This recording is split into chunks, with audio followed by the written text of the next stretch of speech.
안녕하세요. 반갑습니다. 오늘 명상 그리고 불교 심리학 마음 공부 강의를 하게 된 환희지라고 합니다. 먼저 제 소개를 좀 하고 시작을 할게요. 저는 환희지 명상을 운영하고 있고 현재 마음 공부 그리고 명상 안내를 하고 있어요. 그리고 심리 상담도 함께 하고 있습니다. 저는 마음 공부와 불교 철학에 굉장히 관심이 많아요. 그걸 가지고 이제 여러분들을 만나고 있는데, 제 소개를 좀 간단히 더 해보도록 하겠습니다. 저는 명상 심리 상담학을 전공을 했어요. 석사에서 명상 심리 상담학을 전공을 했고, 현재는 불교 상담학을 박사 과정에서 전공하고 있습니다. 전공 이야기만 들어도 제가 어떤 거에 관심이 있고 오늘 어떤 이야기를 할지 좀 감이 오시죠? 오늘 저는 크게 4가지 주제로 이야기를 드릴 거예요. 첫 번째, 명상은 무엇인가? 그리고 두 번째, 불교 심리학으로 마음 공부하는 법. 세 번째는 명상을 삶으로 가져오는 방법. 그리고 네 번째는 알아차리고 수용하고 놓아버리기.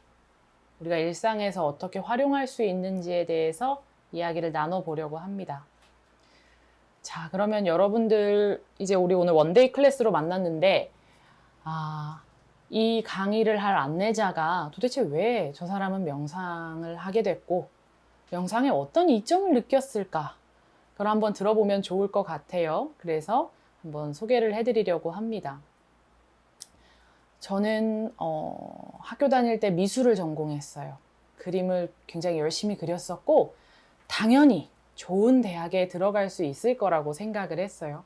열심히 공부를 했고 그림도 그렸는데 떨어졌어요. 그리고 재수를 시작합니다. 또 떨어졌습니다. 그래서 사실 근데 저는 그때 정말 열심히 했거든요. 그리고 주변에서도 명선이 아니면 누가 저길 가 라고 할 만큼 저는 열심히 했었어요. 그런데 결과는 좋지 않았어요. 제가 원하는 대로 나오지는 않았어요. 그래서 그때 당시에 이제 부모님을 졸라서 미국으로 도망을 칩니다. 그래서 유학길에 올라요. 준비를 해서 유학길에 오르는데 유학을 가면 뭐가 달라질 것 같았어요. 제 삶이 조금 변할 수 있고 또 그림을 공부할 수 있을 것 같았어요. 그런데 그것도 제 마음처럼 흘러가지를 않습니다. 실패했다는 얘기겠죠. 그래서 1년 만에 그냥 다시 한국으로 돌아왔어요. 돌아오고 나니까 제 친구들은 뭐 이미 회사도 갔고 학교 졸업도 했고 근데 이제 저 혼자 실패자 같아지는 거예요. 뭔가 나는 좀 부족한 사람인 것 같고 열심히 살았는데 왜 내 삶은 이렇지? 그때 제 별명이 이제 쇼파 붙박이였어요. 저희 집에서. 쇼파에서만 생활을 하는 거예요. 아침에 얼마나 웃겼냐면 아침에 일어나서 이제 부모님 나가실 때까지 자요. 그리고 이제 쇼파에서 생활을 시작을 해요. 그리고 이제 부모님 들어오실 때쯤 되면은 다시 방으로 들어가서 잠을 잡니다. 이렇게 피해 다니면서 우울증을 키워왔어요. 어느 날 제가 마음이 아픈 줄도 모르고 아파하다가 사찰 자원봉사를 지원을 하게 됩니다. 왜 그랬는지 모르겠어요. 그냥 도망가고 싶었던 것 같아요. 그 사찰로 이제 강원도에 있는 한 사찰에 자원봉사를 가게 돼요. 참 제가 초반에 여러분들께 말씀을 못 드렸는데 오늘 수업을 들으시면서 궁금한 점이 있으시면은 댓글에 남겨주시면 제가 수업 말미에 질의응답 시간에 답변을 드리도록 합니다. 그래서 여러분들이 명상, 마음 공부, 불교 철학에 대해서 궁금하신 점이 있으면 남겨주세요. 제가 아는 선에서 답변을 드리도록 하겠습니다. 다시 이야기로 돌아와 보자면 어쨌든 그래서 자원봉사를 가기로 했단 말이에요. 가면 뭐가 좀 나아질 줄 알았어요. 그래서 가서 근데 사실 실제로 조금 나아졌어요. 왜냐면 나 아는 사람도 없고 누가 나 판단할 사람도 없고 그냥 새로운 장소에서 새로운 모습으로 있기만 하면 됐거든요. 또 20대 초반의 젊은 친구가 이제 와 있으니까 많이들 예뻐해 주셨어요. 그러니까 얼마나 신나요. 내가 마주한 현실을 보지 않아도 되고 그냥 숨어 있으면 장땡이었어요. 그래서 거기에서 생활을 시작을 하는데 조금 그래서 일단 어쨌든 자원봉사를 시작을 했는데 여기 생활이 좀 잘 맞는단 말이에요. 그래서 일주일이 한 달이 되고 한 달이 1년이 됐습니다. 그래서 전 총 한 1년 정도의 기간을 강원도의 한 사찰에서 자원봉사로 살았어요. 그때 이제 공부도 시작을 했고.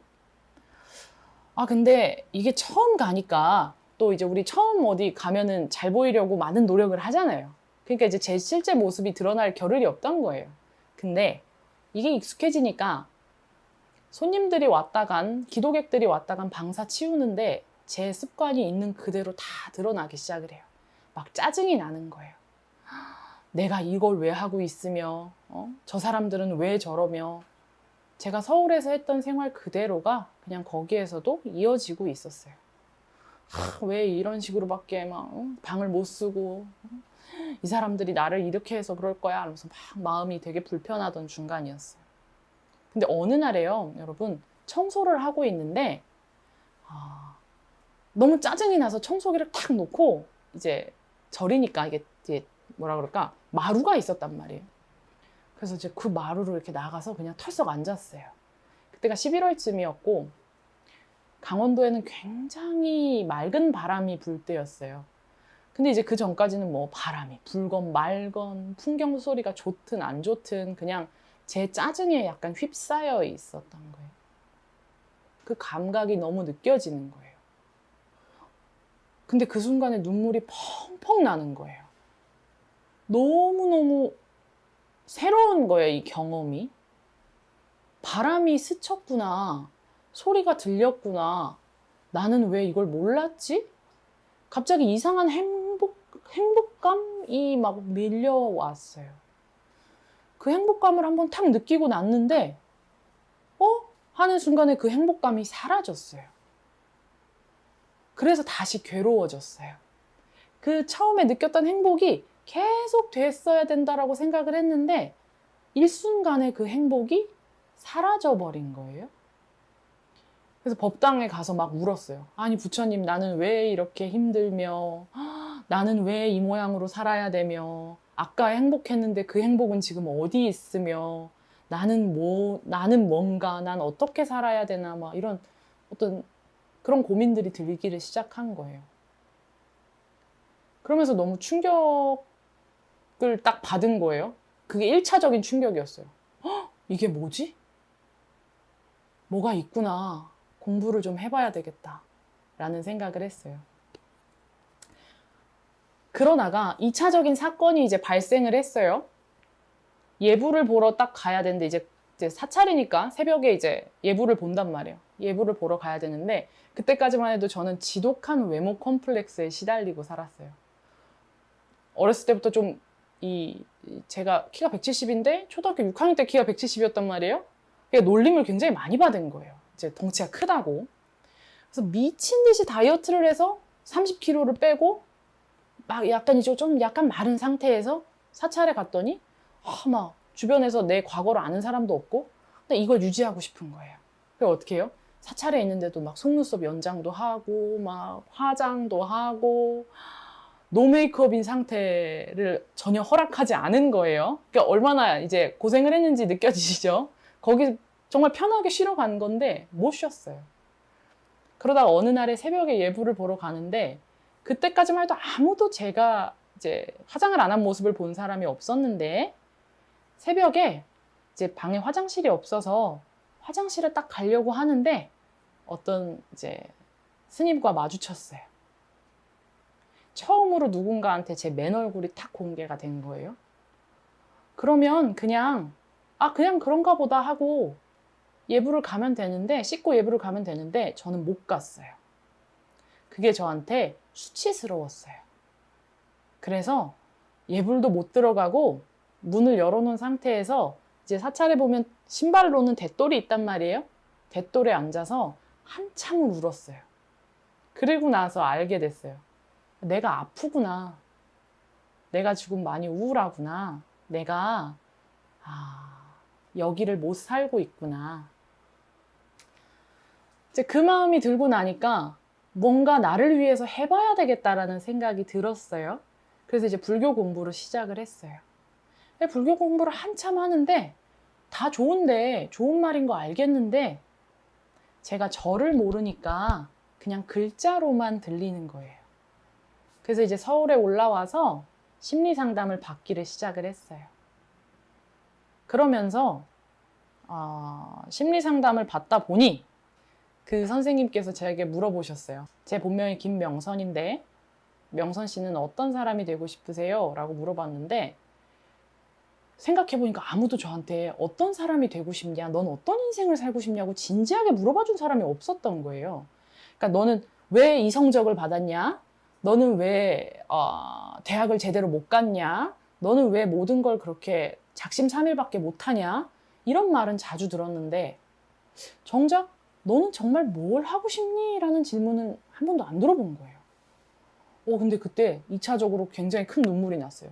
그때 이제 거기서 펑펑 울면서 전 선생님 같은 사람 되고 싶어요. 그래서 엄청 울었어요. 그때 그냥 선생님이 알려주신 거예요. 어떻게 제가 상담가가 될 수 있는지, 그리고 어떤 관심사를 갖고 있는지. 근데 저는 정말 공부를 열심히 해서 막 다시 미국을 가야지 막 이런 꿈을 꾸고 있었는데 저한테 사이버 대학을 가라는 거예요. 얼른 학위를 취득해서 좋은 대학원에 가래요. 그러니까 어떻게 돼요? 자존심이 상한다는 느낌이 드는 거예요. 또다시 제 과거에 있는 패턴에 싹 사로잡히는 거예요. 그래서 그 불편한 마음을 가지고 공부를 시작을 했는데요. 사실 저는 이 사이버, 먼저 이제 비대면 경험했죠. 그래서 저는 이제 요즘 코로나 너무 익숙해요. 이 사이버에서 어떤 학위를 취득을 하다 보니까 너무 운 좋게 오프라인 강의가 많은 학교를 갔고, 또 너무 운 좋게 틱나탄 스님이 내방하셨을 때 사진 촬영도 할 수 있었고, 그러니까 사이버 대학을 하고 있다는 이점 때문에 이제 사찰 자원봉사를 많이 다니게 된 거예요. 어떤 통역 일도 할 수 있게 되고 생각보다 많은 기회가 있었어요. 이점이 있었어요. 그런데 제 마음의 시선은 항상 어디에 있어요? 나는 이걸 할 만한 사람이 아닌데, 난 더 좋은 자리에 있었어야 하는데 라는 그 마음 안에 갇혀 있게 되는 거예요. 여러분 영화 매트릭스 보셨나요?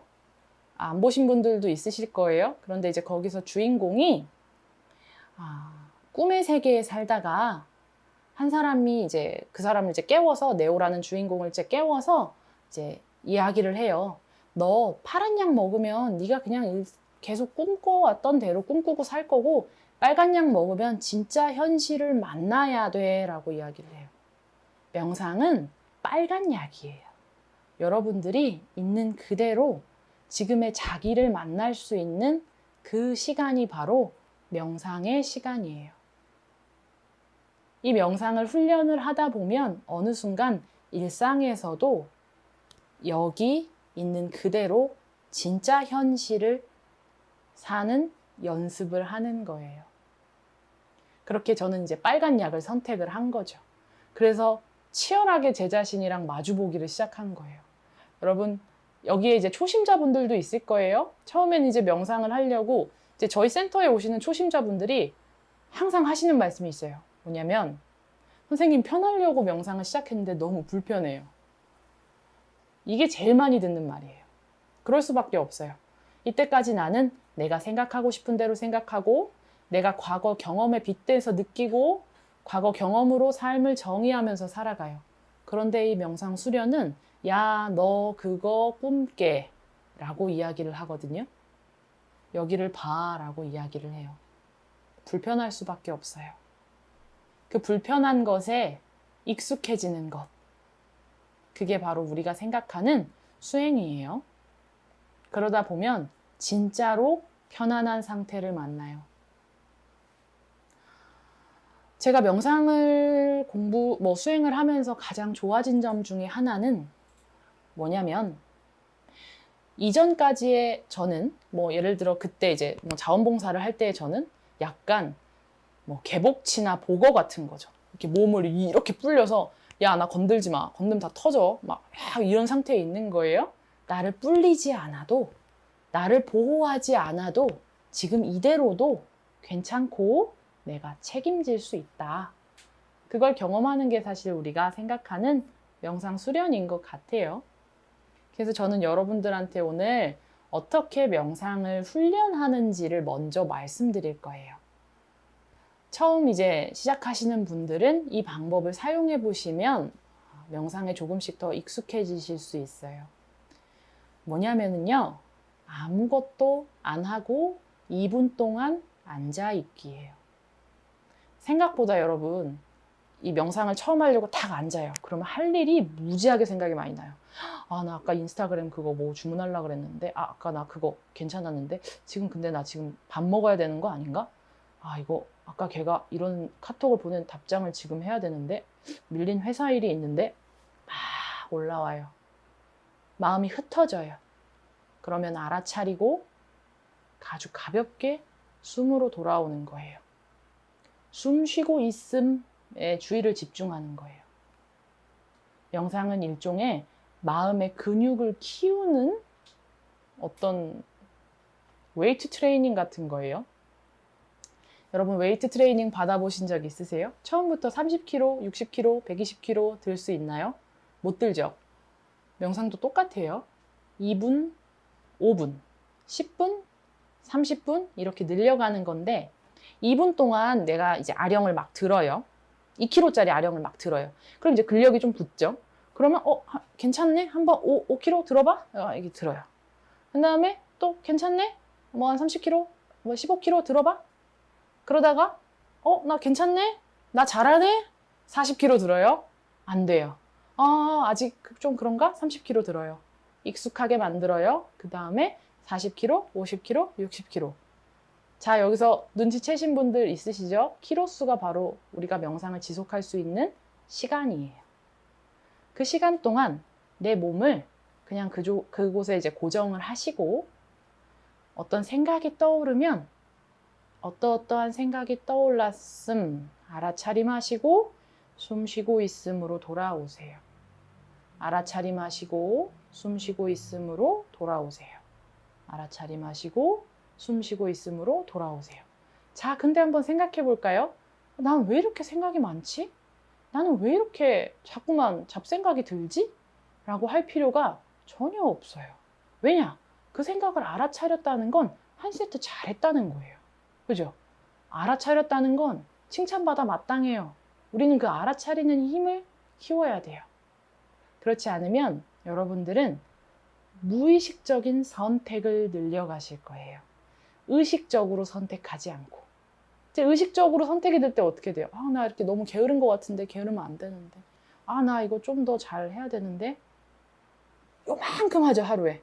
그리고 나머지는 어떻게 돼요? 그냥 아침에 일어나서 그냥 돌아다니고 밥 먹고 그냥 고민하던 대로 고민하고 이제 막 욕 올라오는 대로 욕하고 그러면서 막 이렇게 다녀요.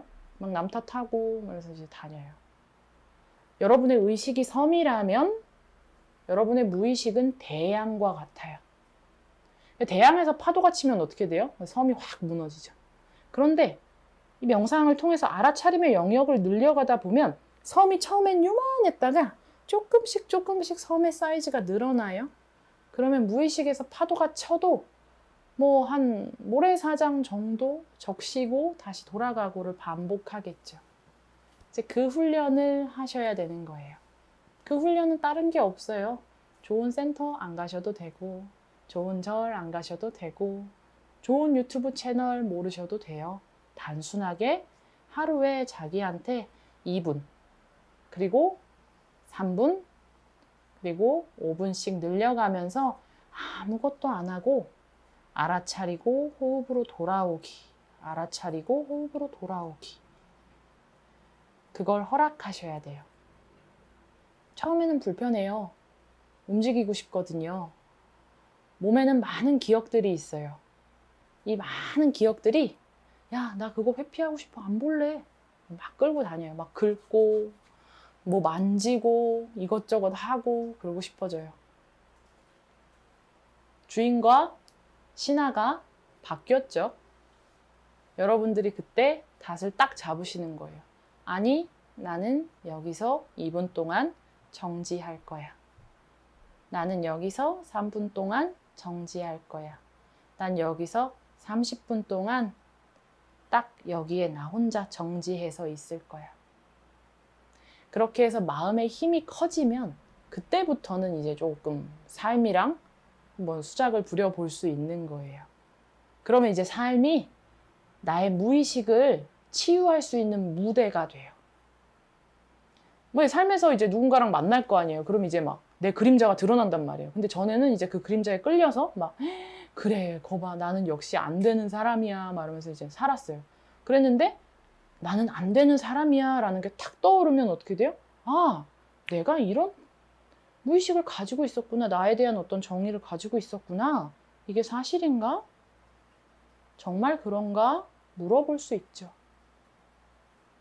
그러면서 나라고 알고 있는 내가 아닌 것들에 대해서 알게 돼요. 이걸 이해하는 거예요. 성장하지 못한 자아를 건강하게 키워요. 그러면 통합적인 자아로 나아갈 수 있는 거예요. 영상 그렇게 어렵지 않죠? 한번 해보실 수 있어요. 2분 동안 아무것도 안 하고 오늘 자기 전에, 그리고 또 뭐 할 수 있으시다면 30분을 아무것도 안 하고 그저 여기서 알아차리고 돌아오고 알아차리고 돌아오는 연습을 해보시는 거예요. 실제로 저는 그렇게 해서 제 자신의 많은 것들을 발견했어요. 저는 제가 그렇게 슬픈 사람인지 몰랐어요. 저는 저를 되게 슬픈 사람, 뭘 해도 뭔가 난 비련의 여주인공, 막 드라마를 쓰는 거예요. 막 저 사람이랑 막 안 좋은데 그래, 난 어차피 그럴 수밖에 없는 운명이야 말하면서 드라마로 빨려 들어가죠. 사건은 벌어지고 거기에 대한 드라마를 막 써내려가요. 이 드라마를 알아차리고 멈추지 않으면 내 자신에게 계속 그 드라마의 대사를 던져요. 아, 이 드라마가 진짜구나, 진짜구나, 진짜구나, 진짜구나 믿게 돼요. 그러면 깨어나지 못하고 잠들어서 살아가게 됩니다. 명상은 깨어나는 활동이에요. 눈 탁 뜨시고 내 삶에 펼쳐진 그대로를 만나시는 거예요. 자, 그러면 우리 그런데 왜 하필 불교 심리학일까? 라는 이야기를 한번 해보면 좋을 것 같아요. 이제 우리 명상이 도대체 뭐 하는 건가? 또 초심자들한테 명상은 어떤 건가? 라는 걸 이야기를 드렸어요. 자, 그럼 불교 심리학으로 마음 공부하기. 왜 환희지 선생님은 꼭 불교 심리학을 이야기를 할까?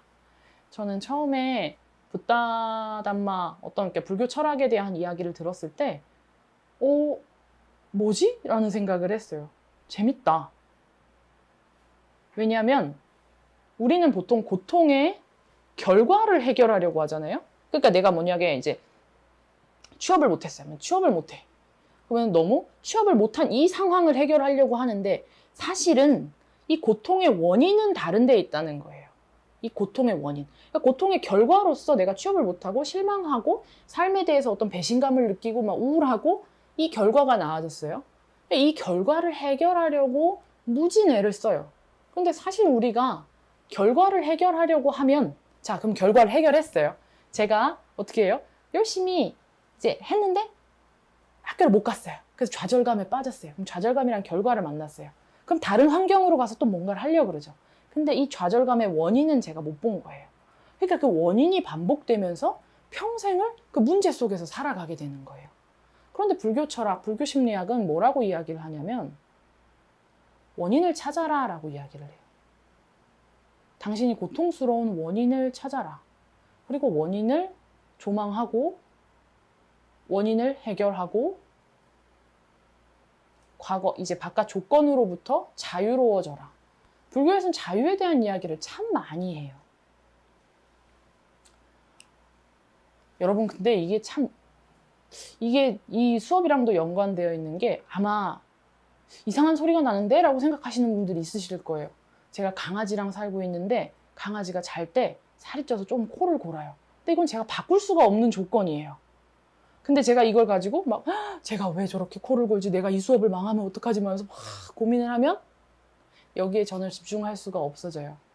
이 조건이 저를 좌지우지하지 않도록 하는 게 바로 불교 철학에서의 원인 제거예요. 내 맘대로 안 되는 상황이잖아요. 내가 어떻게 할 수가 없는 상황이 왔어요. 그랬을 때 이 상황에 대해서 계속해서 고민을 할 것인가, 아니면 내 맘대로 되지 않는 것이 너무나 당연하다라는 것을 받아들이고 여기를 살아갈 것인가, 제 선택이겠죠.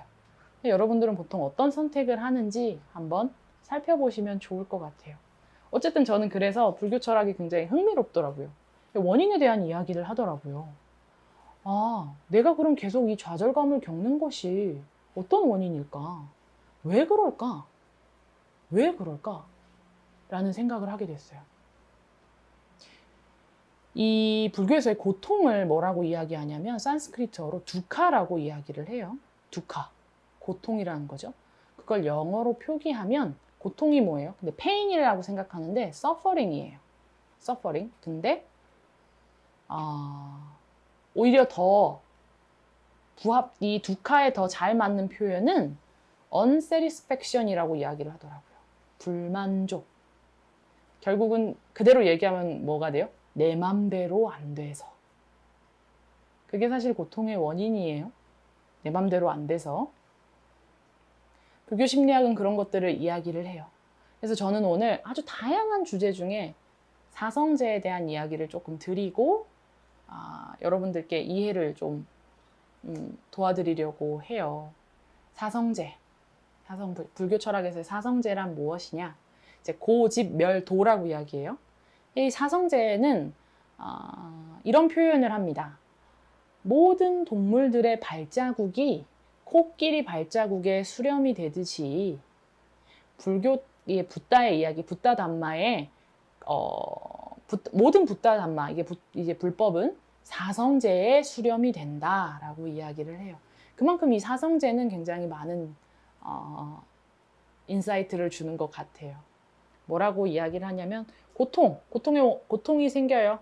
그럼 뭐가 있어요? 고통의 원인이 있어요. 집.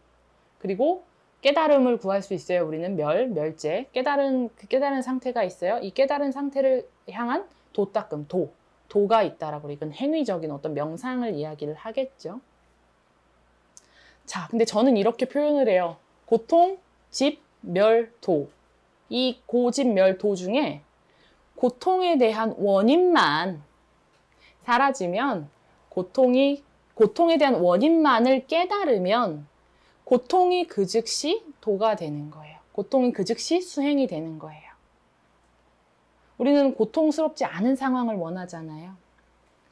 아픔으로부터의 자유는 아픔이 오지 않는 게 아니에요. 아픔이 언제든 올 걸 알고 그 아픔이랑 잘 한번 놀아보는 거예요. 그럼 아픔으로부터 자유로워질 수 있어요. 내가 그 아픔을 충분히 책임질 수 있고, 큰 파도가 오든 작은 파도가 오든, 작은 파도가 오면 작은 파도가 오는 대로 물장구 치고, 또 큰 파도가 오면 큰 파도가 오는 대로 서핑하고, 그게 우리가 이제 불교 심리학에서 이야기하는 마음 공부입니다. 어떤 다른 외부에 좋은 조건이 있을 거라고, 또 이 상태에만 가면 내가 행복할 거라고, 또 뭐 결혼만 하면, 뭐 집만 사면, 차만 사면, 지금보다 더 많이 벌면, 뭐 좋은 회사를 가면 행복해질 거다라고 생각하는 환상을 깨주는 거예요. 지금 여기서 행복하지 않다면 이 많은 것들을 가져도 행복하지 않아요. 이걸 갖지 말라는 게 아니에요. 가지시면 좋죠. 삶이 편리해지는 거니까 그건 좋아요. 그런데 이걸 가져야만 행복해 라고 생각하는 건 미망이다, 망상이다, 환상이다 라고 이야기를 하고 있어요. 물 한 잔 마시고 이야기를 해보도록 하겠습니다.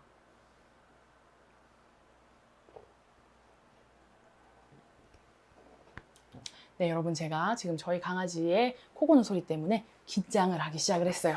그런데 이 긴장을 조금 풀고 여러분들에게 제가 드릴 수 있는 만큼의 어떤 인사이트를 드릴 수 있으면 좋겠어요. 제 표정에서 티가 나나요? 그래도 한번 열심히 해보도록 하겠습니다.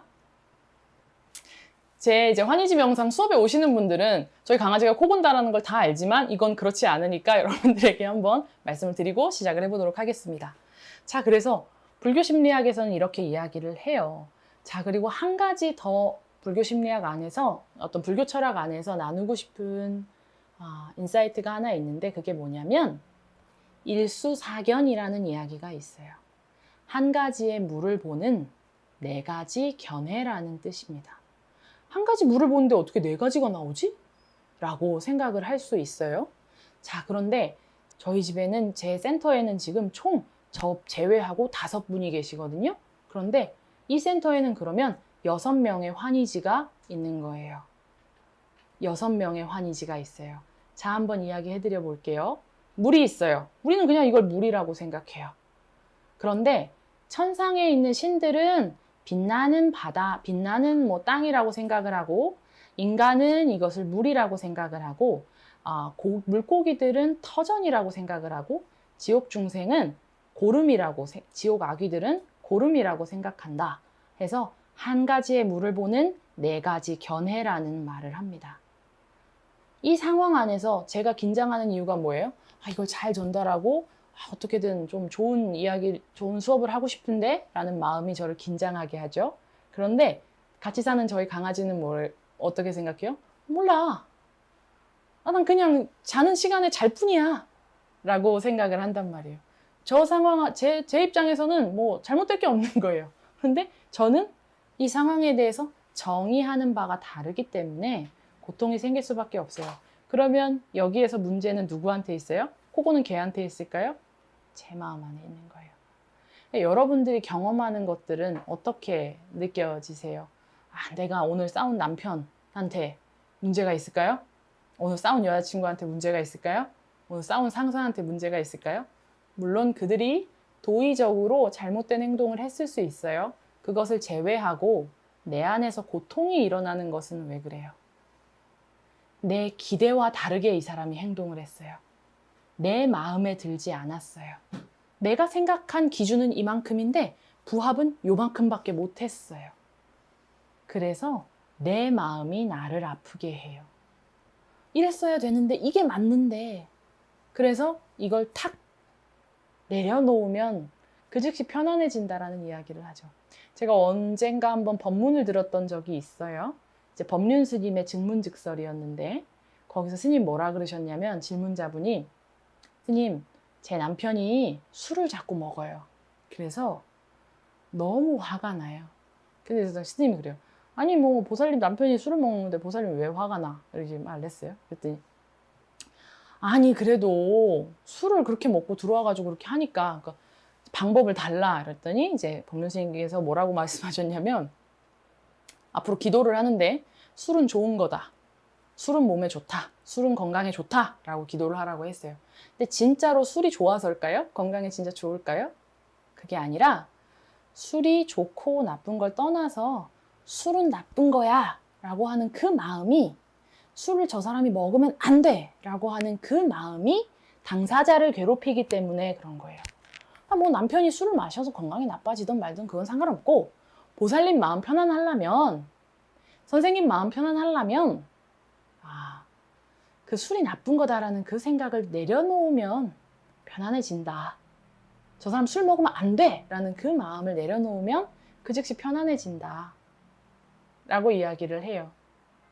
그래서 이제 그렇게 실제로 했대요. 그리고 이제 그렇게 실제로 했었나? 기억이 안 나는데, 이렇게 하면은 술을 좀 덜 먹고 들어오면, 좋은 건데 왜 덜 먹고 들어왔냐? 더 먹으라고 이제 챙겨주고, 이제 술 더 드시라고, 우리 남편 술 많이 먹어서 감사합니다. 감사합니다. 이제 기도하라고 했어요. 그러니까 이제 뭐가 편안해져요? 그 여자 마음이 편안해진 거예요. 그러고 나니까 어떻게 돼요? 더 이상 남편이 술 먹고 들어오는 게 괴롭지 않아요. 그러니까 어떻게 돼요? 마음의 여유가 생기죠. 그러니까 한마디라도 조금 더 지혜롭게 나가는 거예요. 우리는 이미 다 지혜를 가지고 있어요. 다 자기의 답을 알고 있어요. 그런데 문제 상황이 되면 여러분들 그거 경험하시나요? 시야가 완전히 좁아져요. 그래서 이렇게밖에 못 봐요. 근데 불교 심리학은 야, 이것도 있어 라고 이야기를 하는 거예요. 고개를 들면 네가 이만큼을 더 볼 수 있어. 그러면 네가 편안해져 라고 이야기를 하는 거예요. 마음의 여유가 생기면 거기서 뭐가 나타나요? 이제 지혜가 드러나는 거예요. 결국은 불교 심리학은 지혜로워지기 위한 수행이라고 볼 수 있을 것 같아요. 제가 굉장히 좋아하는 책에 이런 말이 써 있어요. 상담사로서 저한테 굉장히 많은 도움이 됐던 책인데 뭐라고 써 있냐면 명상은 혼자 하는 심리치료고 심리치료는 둘이 하는 명상이다 라는 말이 있어요. 저는 그걸 처음에 읽고 너무너무 감동을 받았어요. 아니 어떻게 이렇게 적절하게 표현을 했지? 제가 공부하기로 이 어떤 붓다의 법이라는 것은 어떤 불교 철학이라는 것은 심리치료의 왕이다 라고 저는 느꼈거든요. 여러분들이 어떻게 느꼈는지 모르겠지만 개인적인 제 경험은 그랬어요. 그래서 그게 굉장히 저한테 감동으로 와닿은 거예요. 실제로 정말 명상을 하면서 저는 제 자신을 치유해 나갔던 것 같아요. 자, 그래서 불교 상담에서는 이제 우리가 지혜를 추구한다라고 이야기를 했어요. 원인을 발견하고, 이 원인에 대한 통찰을 얻으면 내가 진짜 고통스러운 것은 이 상황이 내 맘대로 안 돼서구나. 근데 제가 수업을 하고 어떤 걸 하다 보면 많은 분들이 질문을 해주시는데 제 질문이 마음에 드셨었나 봐요. 선생님 어떻게 그렇게 그냥 답을 다 하세요? 뭐 이렇게 얘기를 했어요. 근데 제 말이 다 맞지는 않잖아요. 그런데 생각해 보는 거예요. 이 사람 고통의 원인이 뭘까? 고통의 원인이 뭘까? 이 고통의 원인은 불교 심리학에서는 보편적 고통에서 크게 벗어나지 않아요. 보편적 고통. 인간이 경험하는 보편적 고통, 뭐가 있을까요? 생로병사 있죠. 태어나고 늙어야 되고 병들어야 되고 죽어야 돼요. 어느 순간도 내가 그냥 있지를 못해요. 붓다가 출가를 하기 전에 왕이 이렇게 제안을 해요. 야, 내가 왕인데 너한테 다 줄 수 있는데 이 나라 너 다 네 건데 내가 다 해줄게. 가지 말아라 라고 이야기를 해요. 그러니까 이제 붓다가 이렇게 이야기를 합니다. 좋습니다, 아버지. 제가 말씀드리는 것만 해주실 수 있으면은요, 저 안 갈게요 라고 이야기를 해요. 그러니까 뭔데? 야, 내가 왕이야. 나 못 해줄 거 하나도 없는데 말만 해라. 뭐 돈? 여자? 뭐 이렇게 얘기했는지 잘 몰라요. 그런데 이제 표현하자니 그런 거예요. 자, 근데 뭐라고 이야기를 하냐면 늙지 않게 해주시고 죽지 않게 해주시고 병들지 않게 해주시고 사랑하는 사람과 헤어지지 않게 해주시고 원하는 사람하고만 만나게 해주시고 하고 싶지 않은 일은 안 하게 해주십시오 라고 이야기를 해요. 왕이 곰곰이 생각해보니까 자신이 모든 재산, 엄청난 재산과 막 이런 것들을 다 가지고 있는데 그건 못 해준단 말이에요. 그러니까 말릴 수가 없는 거예요. 이미 출가 전부터 어떤 이제 지혜를 주고 이제 출가를 하셨죠. 보편적 고통이란 그런 거예요. 우리가 아무리 높은 지위에 있어도 많은 명예를 가지고 있어도 이 보편적 고통의 틀에서는 벗어날 수가 없어요. 삶의 파도에서는 벗어날 수가 없어요. 그게 바로 늙고 죽고 병들고 아파요. 자, 나 사랑하는 사람이랑 언젠간 헤어져야 돼요. 뭐 죽어서 헤어지든 죽기 전에 헤어지든 헤어져야 돼요. 자, 그리고 또 내 몸이랑 또 떠나야 되죠. 자, 싫어하는 사람이랑 만나야 돼요. 난 왜 저 상사 쟤랑 일을 하게 될까 하지만 그게 보편적 고통이에요. 우리는 내가 원하는 상황에만 놓일 수는 없어요. 그걸 인지하고 받아들이는 연습이 필요해요. 자, 그리고 뭐가 있어요? 또 내가 싫어하는 상황도 경험해야 돼요. 나는 늘 그냥 좋은 상황만 경험하고 싶은데 삶에서는 나를 그냥 두지를 않아요. 이런 경험 저런 경험 다 하게 해요. 그래서 경험치를 쌓게 하죠. 그걸 통해서 무엇을 얻게 돼요? 지혜를 얻게 돼요. 두 가지 선택이 있어요. 그 경험을 완전히 한번 경험한 다음에 지혜를 얻던지 아니면 그 경험을 회피하거나 그 경험을 탓하면서 고통을 얻던지 불편한 지혜를 얻던지 그냥 고통 속에서 이제 막 으악 할지 둘 중에 하나를 경험을 해야 돼요. 불교 심리학은 불편하더라도 좀 잘 봐라 라고 이야기를 하는 거죠. 불편하지? 근데 좀 봐 라고 이야기를 하는 거예요. 자, 그러면 좋은 말인데 그래 알겠다 이거예요. 좋은 말인데 그럼 나는 어떻게 삶에서 이걸 적용하지? 라는 의문이 들 수 있을 것 같아요. 저도 그랬어요. 불교 철학 좋은 말이야. 경전 너무 좋아. 법문 너무 좋아. 와, 이런 지혜가 있구나. 근데 내 삶은 안 그래. 난 당장 내일 월세 내야 되고, 난 당장 학자금 갚아야 되고, 나 승진해야 되고, 결혼도 해야 되고, 대출도 갚아야 되고, 나 어떻게 해? 삶에서 난 어떻게 하라는데? 난 우울증이 너무 오래됐는데 어떻게 해야 되지? 라는 질문이 들 수 있을 것 같아요. 명상을 어느 정도 수련을 하다가 보면은 알아차림이라는 개념이 들어와요. 사띠라고 하죠. 알아차리는 것. 자, 우리는 하루에 6만 가지의 생각을 해요. 생각이 올라오는 게 당연해요. 생각은 막 올라와요. 하루 평균 6만 가지 생각을 해요. 그 중에 내가 이제 찝어서 내 유사 뭐 근래에 했던 경험들을 찝어서 이제 막 그런 것들을 이제 계속 갖고 있단 말이에요.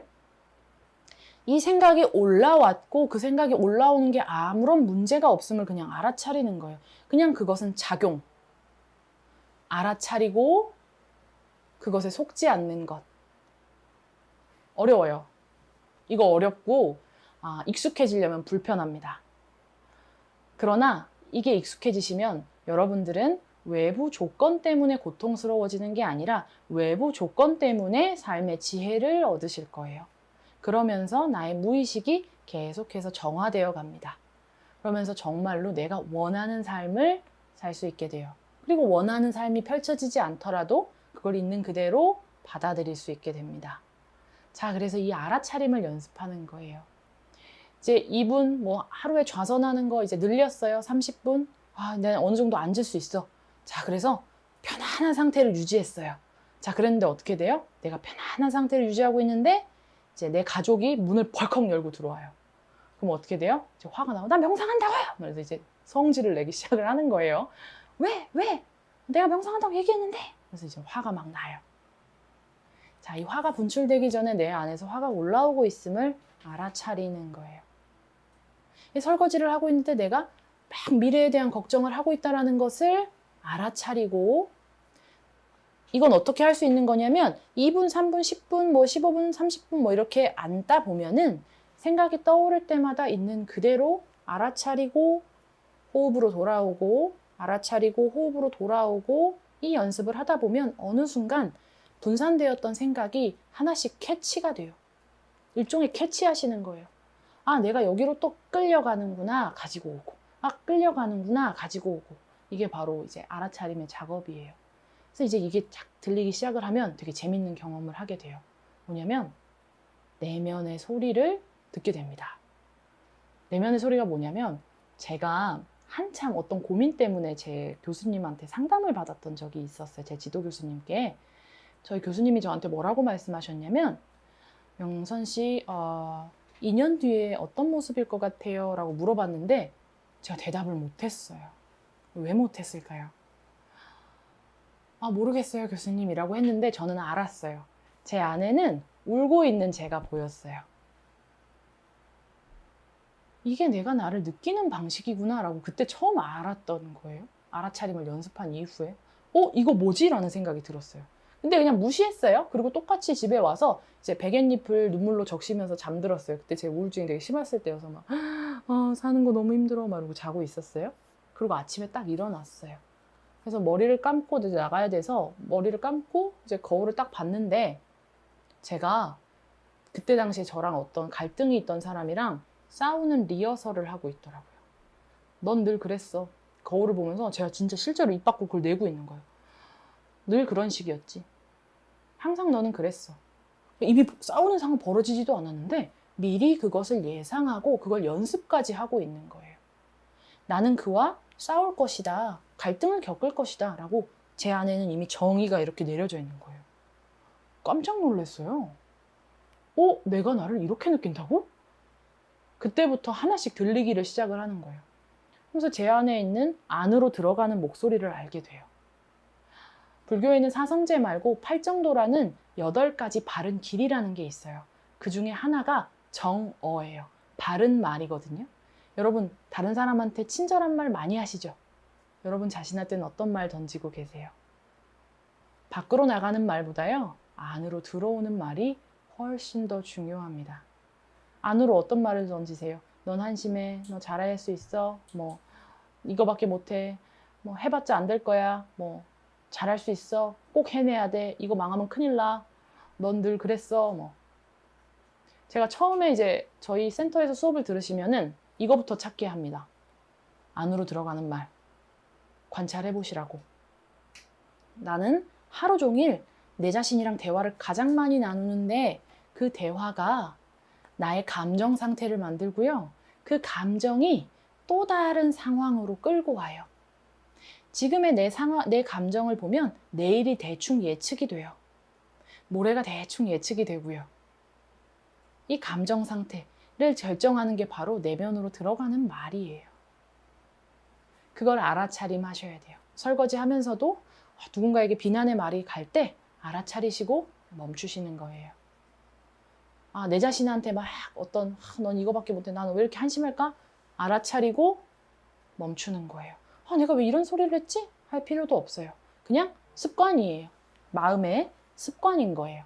알아차림하시고 멈추시고, 알아차림하시고 멈추시고. 여러분들은 습관의 총합입니다. 이 습관의 총합을 새로운 습관으로 바꾸려니 조금 불편한 감은 있으실 거예요. 그래도 충분히 해보실 수 있어요.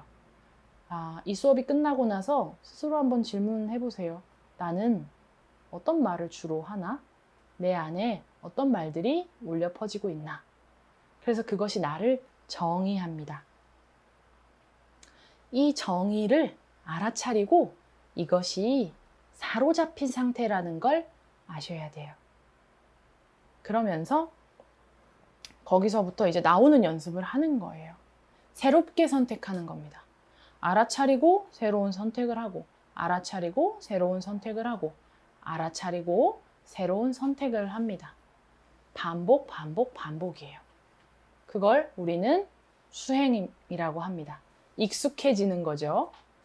알아차리고 지금 여기에 선택, 알아차리고 지금 여기에 선택, 알아차리고 지금 여기에 선택. 자, 그렇게 해서 이제 명상을 삶으로 가지고 오는 거예요. 그 중에 하나 제가 추천드리고 싶은 명상이 하나 있어요. 바로 뭐냐면 소리 명상이에요. 소리 명상. 어느 날에 제가 법당에서 이렇게 명상을 하고 있는데 어떤 불편한 소리가 하나가 들리는 거예요.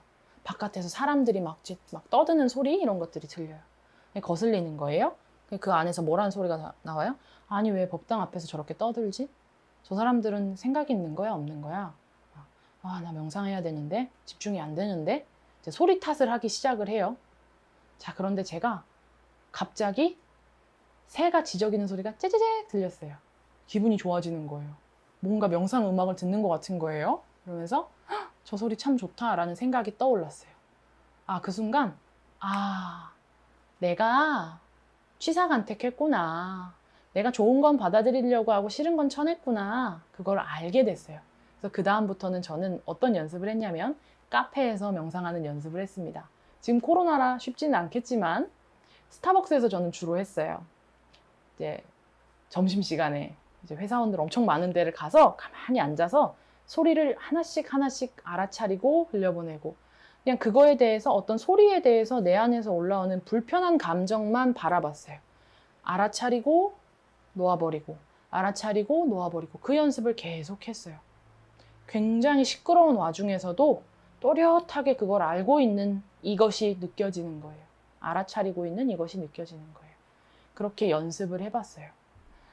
내가 싫어하는 사람이랑 이야기를 하거나 또 전화통화를 하거나 혹은 그런 상황에 처해 있을 때 이 연습을 한번 해보세요. 그 사람이 하는 이야기가 내 안에서 어떤 말이 올라와요. 판단하고 싶고 비난하고 싶을 때 그것을 알아차리고 흘려보내고 알아차리고 흘려보내고 알아차리고 흘려보내고 정말로 저 사람이 문제가 있어서 아니라 저 사람에 대한 나의 어떤 반응이 나를 고통스럽게 하는 거거든요. 그래서 그 반응을 알아차리고 내려놓고 알아차리고 내려놓고 알아차리고 내려놓고 그걸 반복해서 연습하시면 됩니다. 이게 제가 안내드리는 소리 명상이에요. 그래서 나의 어떤 범위가 굉장히 넓어지기 시작을 해요. 그러면 굉장히 넓은 범위에 있는 소리까지 들리면서 안에서 올라오는 어떤 이 분별심, 이건 좋아, 싫어의 마음이 놓아지면서 하나의 마음으로 그저 있을 수 있게 됩니다. 그래서 한번 도전을 해보셨으면 좋겠어요. 그렇게 한번 삶에서 추천드리고 싶은 것들은 어떤 소리 명상, 그리고 안으로 들어가는 말을 살피는 것. 삶으로 명상을 가지고 오신다면 아마 알아차림, 이 사띠를 가지고 오시는 것이 가장 지혜로우리라 생각이 듭니다. 그러면 뭐가 바뀌냐면요. 상황은 변하지 않았는데 상황에 대한 내 반응이 바뀌어요. 그러면 한결 여유로워지고 내가 시야가 좁아졌을 때에는 떠오르지 않았던 지혜가 문득 떠오릅니다. 그러면서 자유로워지실 수 있어요. 상황은 변하지 않았으나 내 반응이 자유로워지는 거예요. 더 이상 그 상황이 나를 묶지 않아요. 내가 마치 감옥에 갇힌 게 아니라 감옥의 문을 열고 나가는 거죠. 그 모든 열쇠는 여러분한테 있습니다. 붓다가 이야기하는 우리 모두는 불성을 가지고 있다. 그 지혜를, 붓다의 지혜를 가지고 있다라는 것은 감옥의 열쇠가 다 여러분 손안에 있다라는 거거든요. 그 손안에 열쇠가 있구나 확인하고 열고 나오시는 거예요. 계속되는 수행을 통해서 열쇠를 만나시기를 바랍니다. 자, 그러면 우리 이제 한번 마지막 이야기 좀 나눠볼게요. 질문을 하기 전에 그럼 알아차리고 수용하고 놓아버려야 되는데 뭘 알아차리고 뭘 수용하고 뭘 놓아버리라는 거지? 아까 이제 소리 명상할 때 어느 정도 이제 언급을 했는데 자, 여러분 볼게요. 우물이 있습니다. 제가 자주 수업에서 드는 비유예요. 이만한 우물이 있어요. 혼탁해요. 막 진흙탕이에요. 자, 그럼 가만히 바라보면 어떻게 돼? 가만히 냅두면 어떻게 돼요? 진흙이 싹 가라앉죠. 싹 가라앉아요. 이때 밑에 뻘은 여전하단 말이에요. 자, 근데 삶의 사건이라고 하는 이 바위가 우물을 퍽 쳐요. 그러면 이 바위가 뚝 떨어져서 안에 있는 진흙이 막 올라와요. 그게 뭐예요? 우리의 감정의 반응이죠. 내가 이런 식으로 반응하는구나. 알아차리시고. 자, 보통 어떻게 해요? 막 화가 나면 화내면 안 돼. 화내면 안 돼. 화내면 안 돼. 혹은 화나. 저거 어떻게 하지? 막 이제 분출을 해요. 그 분출하고 나면 뭐가 남아요? 죄책감, 어떤 수치심 이런 게 막 숨죠. 그래서 나중에 또 이걸 작업을 해야 돼요. 자, 근데 화날 때 한번 보는 거예요. 나는 무엇에 집착하고 있는가? 내 마음이 어디에 묶여 있는가? 그게 바로 이 돌이 탁 떨어졌는데 진흙, 찌꺼기가, 쓰레기가 막 올라온단 말이에요. 그러면 이렇게 보는 거예요. 뭐가 올라왔지? 그리고 이거에 적당한 뜰채를 골라서 떠내면 됩니다. 그게 바로 놓아버리는 거예요. 내려놓는 거예요. 이게 나한테 있었구나. 근데 인정을 해야 되잖아요, 먼저. 이게 내 안에 있었구나. 이 쓰레기가 있었구나. 라고 이제 딱 보는 거예요. 있네? 이걸로? 자, 뜰채로 떠내는 과정이 바로 뭐예요? 알아차리고 흘려보내는 과정이에요. 내 안에 충분히 이제 그것이 있었음을 인정하는 거예요. 그걸 인정하고 나면은 뭐가 생기냐면 통찰이 생겨요. 내가 괴로웠던 원인이 저 돌멩이 때문이 아니구나. 내가 요 반응이 있었구나. 아하 하는 아하 모먼트를 만나게 돼요. 그러면 자연스럽게 여러분들이 놓아버려야 돼. 놓아버려야 돼. 안 해도 놓아져요. 이해를 하면. 왜 그랬는지를 이해를 하면. 내가 왜 아팠는지를 이해를 하면 놓아져요. 그래서 놓아버리려고 놓아버리는 연습을 하면 안 놓아져요. 놓아버리려는 집착이 있기 때문이에요. 그런데 내가 놓아버리려는 집착까지도 있었구나 라고 알아차리면 그리고 그 통찰을 만나면 저절로 놓아집니다. 이제 아르키메데스가 이제 유레카하고 이제 맨몸으로 뛰어나오죠. 이해를 한 거죠. 그러니까 이 안에서 이제 지혜가 딱 올라온 거죠. 그 통찰을 얻으려면 여러분들이 조금 마음이 쉬셔야 돼요. 내가 모르면 모르는 대로 모르는 상태를 받아들이는 거죠. 그러면 그 순간에 지혜는 여러분들께 이제 드러납니다. 그런 식으로 이제 우리는 연습을 할 거예요. 그런데 그럼 뭘 알아차리고 뭘 수용하고 뭘 놓아버려야 되지? 저는 감정을 추천드리고 싶어요. 생각이 아니라. 생각은 그냥 입력된 조건이고 우리가 실제로 느끼는 건 뭐예요? 생각을 느끼나요? 내 감정을 느끼죠. 감정이 내 몸에서 막 느껴지고. 여러분들은 어떠세요? 전 화가 나면 등이 아파요. 등이 많이 아파요. 막 찌릿찌릿하고 막 아파요. 그래서 등이 막 이렇게 아파서 등을 가만히 바라봅니다. 그러면 어떤 경험을 했냐면 등을 가만히 바라보는데 아주 옛날에 제가 어린 시절에 막 눈치 보면서 살았었던 때가 있거든요. 그때 그 긴장감이 그대로 느껴지는 것 같은 거예요. 근데 예를 들어 보는 거예요. 막 긴장감이 느껴졌어요. 등도 아파요. 그래서 가만히 저를 바라봤어요. 내가 뭐에 집착하고 있지? 원인이 뭐지? 라고 가만히 봤어요. 얼른 봐서 해결해야 돼 이러면 안 떠오릅니다. 얼른 봐서 해결해야 돼가 아니라 그냥 그 상태 그대로 인정하는 거예요. 나는 화가 나고 있고 내 등은 지금 아픈 느낌이 들고 있고 내 안에서 이런 긴장감이 느껴지고 있구나 라고 그 긴장감을 가만히 관찰하다 보면은, 근데 이거는 미묘하게 달라요. 얼른 이 상태를 벗어나야지 하면 관찰보다도 집착하게 돼요. 그런데 그냥 그대로 인정하는 거예요. 몰라, 나 지금 화나. 화가 올라오고 있어. 화내도 괜찮아. 자, 근데 이제 분출하면 무지에 빠지니까 분출하지 말고 한번 보자. 뭔데? 왜 이러는데? 그리고 가만히 지켜봐요. 그러면 저기 안에서 뭐라고 말하냐면 너 5살 때 이런 일이 있었지? 이러면서 이제 기억이 올라와요. 그러면 이제 그때 내가 이런 게 너무 슬펐는데 내 감정이 수용받지 못했구나. 엄마 나 화나 이랬는데 엄마가 뭐라 그래요? 조용히 해. 억압을 탁 당하죠. 이 안에 감정의 압력이 꽉 차버려요. 그럼 이제 이것 때문에 이제 아픈 거예요. 그럼 이제 엄마랑 비슷하게 말하는 사람만 보면은 이제 화가 나는 거예요. 누군가 나한테 이러면 뭐야, 저 나 무시하는 거야? 이러면서 이제 막 화가 올라오기 시작을 해요. 자, 그럼 원인은 그 사람이 한 걸까요? 아니죠. 바깥의 상황에서. 근데 이제 그 당시에 엄마는 어쩔 수 없었어요. 지혜가 없었어요. 날 사랑하긴 했지만 지혜는 없었어요. 그건 이제 다른 개념인 거예요. 날 사랑했어요. 그러나 지혜는 없었어요. 그렇기 때문에 그렇게 반응할 수밖에 없었고, 나는 일단 그걸 내가 경험했고 내가 받아들였잖아요. 내 안에 이게 있잖아요. 그럼 이제 내 책임인 거예요. 이걸 어떻게든 다뤄야 돼요. 자, 내 안에 이게 원인이 있어요. 다른 사람이 엄마랑 유사하게 나한테 반응을 탁 보여요. 그럼 어떻게 돼요? 막 분노가 올라와요. 느껴져요. 그러면 이제 화가 났구나 라고 인정하셔야 돼요. 내가 분노가 올라오고 있구나. 내 안에 분노가 지금 등을 타고 올라오고 있구나. 팔이 이렇게 저리는 거 보니 등이 막 이제 화가 올라오고 있구나. 내가 어디에 집착하고 있지? 하고 싶은 말이 뭘까? 내가 지금 어떤 원인이 있을까라고 가만히 호흡을 하다 보면 어느 순간에 어떤 기억이 뿅 하고 올라옵니다. 내가 그랬구나. 자, 그럼 이제 아픈 기억이 올라왔잖아요. 문제 있는 마음이 아니라 아픈 마음이 올라왔어요. 근데 여러분, 해결하려고 하면 집착이 되는 이유가 뭐냐면 문제 있는 마음으로 정의를 해버리죠. 문제 있는 마음이 아니라 아픈 마음이에요. 그냥 수용받지 못한 마음이에요. 그죠? 그럼 어떻게 해야 돼요? 아이가 넘어졌어요. 그러면 야, 너 왜 그렇게밖에 못 뛰어? 잘 뛰라고. 일어나. 달려. 이렇게 해야 될까요? 왜 아프니? 어떻게 하다 넘어졌어? 밴드를 줄까? 아니면 병원에 갈래? 라고 물어봐야 되는 거죠. 여러분 자신한테도 물어보셔야 돼요. 내가 왜 이렇게 아프지? 아프다는 걸 이제 화가 났다는 걸 인정하고, 이 감정. 그리고 그때 기억이 올라오면 내가 그랬구나.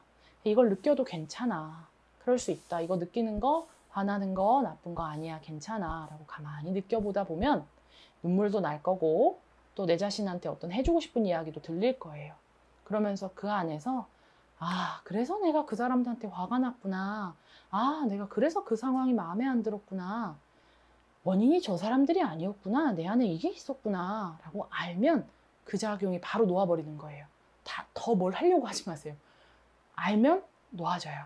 이해하면 해체됩니다. 근데 이해를 하지 않고 해결하고 이제 답만 찾으려고 하면 아이는 뭐라 그래요? 엄마가 이제 막, 야, 너 돈 줬잖아. 애는 바라는 게 뭐예요? 나랑 같이 밥 먹어주는 건데. 내 얘기 좀 들어주는 건데. 나랑 얘기를 좀 들어줬으면 좋겠는데. 학교에서 이런 일이 있었는데. 근데 엄마가 뭐라 그래요? 야, 너 식탁에 돈 있어. 사 먹어. 애들이랑 가서 빵이나 사 먹어. 그리고 좀 이렇게 해서 풀어. 나 뭐 그렇게 그거 가지고 그래? 이래요. 막 이제 해결해 주려고 그러죠. 생각해봐. 걔도 그런 뭐 이게 있었어. 근데 아이가 사실 원했던 건 뭐예요? 너 속상하지? 너 얼마나 속상했어? 친구 사이에 이런 일이 있으니까 네가 마음이 되게 아팠겠다. 근데 괜찮아. 그런 일이 있을 수 있는데 네가 많이 아픈 것도 맞아. 그러면서 이제 내 이야기가 수용되어 가는 과정. 그러면서 그 아이는 안에서 내 감정을 충분히 받아들일 수 있는 이 여유를 갖게 되죠. 여러분들이 그게 지금 만약에 나를 어떻게든 해결하려고 하면 이제 전자에 있는 엄마처럼 하게 되는 거예요. 빨리 해결해. 나 편안해질 거야. 너 때문에 내가 안 편안해. 이렇게 하고 있는 거거든요. 탁 내려놓으시고 자, 얘기 좀 들어보자. 왜? 뭐가 이렇게 힘든데? 라고 물어보셔야 돼요. 근데 그 과정을 거치다 보면 아하 하는 순간들이 많아지실 거고, 이 아하의 순간들이 많아지시면 많아지실수록 여러분들이 이해하는 범위가 계속해서 넓어지실 거예요. 이제 그 범위가 넓어지면 넓어질수록 우리는 우리 자신에 대해서 조금 더 허용적이고 조금 더 넓은 시선에서 나를 바라보게 돼요. 자, 그러면 어떤 일이 발생할까요? 나를 바라봤어요. 아, 내가 이렇구나. 내가 이런 게 아팠구나. 내가 이해가 돼요. 자, 그럼 누가 이해가 될까요? 타인이 이해가 돼요. 쟤 좀 아프구나. 쟤 그렇게 해서 그랬겠구나. 제가 막 화내는 게 더 이상 막 미워 보이는 게 아니라 아, 나 외로워 죽겠어. 이 소리로 이제 들리는 거예요.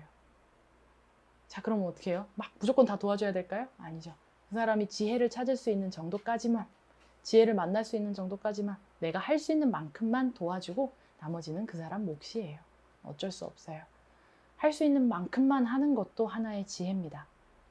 그래서 우리 자신을 계속 이렇게 받아주다 보면은, 이제 허용하다 보면은 내가 허용할 수 있는 세상의 범위가 굉장히 넓어져요.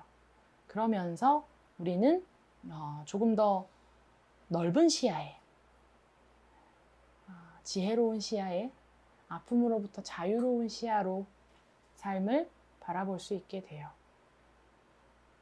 지금 이 상황을 확대 해석하거나 과소평가하지 않고 그저 여기서 이 삶을 살게 돼요.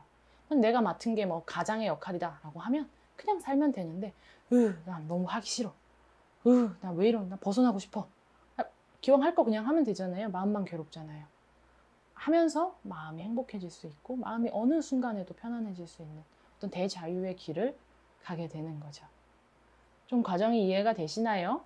알아차리고 인정하고 수용하고 놓아버리고, 놓아버리는 건 바로 뭐다? 통찰이다.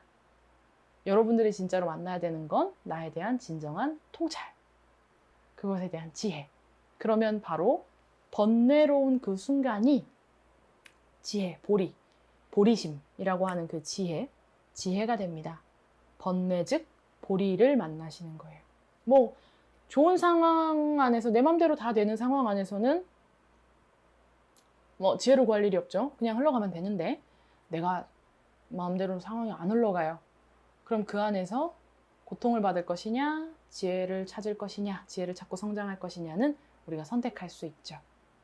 그래서 이제 명상은 그렇게 우리를 더 알아차리고 범위를 넓혀가는 일입니다.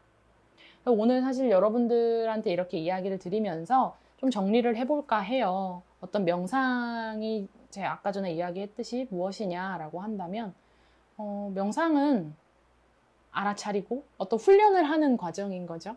내가 어떤 삶에 덮어놓은 덮개를 벗어던지고 있는 그대로 여기를 만날 수 있는 일종의 훈련이다. 이제 훈련이고, 이제 불교 심리학을 통해서 우리는 뭘 얻을 수 있냐면 이제 지혜를 얻을 수 있다. 삶에서 오는 통찰과 지혜를 얻을 수 있다. 자, 그리고 명상을 삶으로 가져오려면 고통을 환영하라. 불편한 상황을 환영하고 그 상황 안에서 알아차림의 힘을, 이제 근력을, 내가 앉아서 이제 이런 거죠. 여러분 뭐냐면 헬스장에서 PT 받으면서 근육을 막 키웠어요. 그럼 이제 그 근육을 어디다 써야 돼요? 밖에 나가서 일상생활 잘하는데 써야 되잖아요. 이제 좌선을 하시면서 알아차림의 힘을 키웠어요. 그럼 그걸 어디다 써야 돼요? 일상에서 지혜로워지시는 데 쓰시면 됩니다. 일상에서 내가 조용할 때 알아차린 연습도 했으니까 막 벅적벅적할 때 알아차리는 연습도 해보는 거예요. 그래서 실질적으로 내가 느끼는 고통을 마주해보는 거예요. 만나보는 거예요. 자, 그러면서 명상을 삶으로 가지고 오시는 거예요. 그러다 보면 뭘 만나요? 내 과거의 트라우마, 기억, 기타 등등의 어떤 불만족스러운 상황들을 이제 만나게 돼요. 불편한 상황들을 만나게 돼요. 이제 그러면 그때 알아차리고, 그때 느껴졌던 감정들을 알아차리고, 인정하고, 이제 수용하고, 그래, 내가 그랬구나, 라고 인정을 해주고, 수용을 해주고, 어떤 나의 찌질한 면까지 다. 저도 굉장히 찌질한 면이 많거든요. 근데 저 찌질한 면들도 예뻐해줘야 돼요. 좋은 모습만 예뻐해주는 게 아니라, 아, 그래, 너 거기 있었구나, 라고 이제 같이 안아주는 거예요. 그래서 약간 포괄적인 자신이 되는 거죠. 그러면서 수용하고, 그 안에서 지혜를 얻으면 놓아버릴 수가 있게 돼요. 그래서 이제 그 놓아버림의 작업을 하게 됩니다. 통찰을 얻으시면 거기서 바로 붓다 마음을 만나실 수 있을 거예요. 오늘 수업은 여기까지 하면 좋을 것 같아요. 이야기 좀 길었을 텐데 집중해서 들어주셔서 정말 감사합니다. 그러면 저는 다음에 또 좋은 기회로 뵙도록 하겠습니다. 감사합니다.